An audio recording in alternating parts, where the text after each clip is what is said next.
مٹایا، جگمگایا، یہ دیکھیں 3 حروف ایسے ہیں جن پر اعراب ہیں. جیم پر زبر ہے، کاف پر جزم ہے، اور پھر میم پر زبر ہے. ان تینوں کو اعراب کے ساتھ پڑھتے ہوئے جیم پتہ چلے کہ جیم اور میم کے اوپر زبر ہے.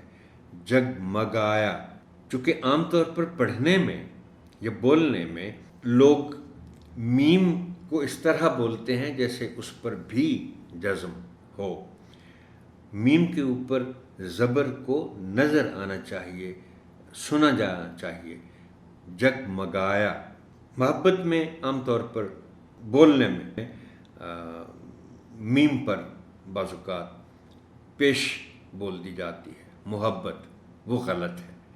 یہ لفظ میم کے اوپر زبر کے ساتھ محبت بولا جائے.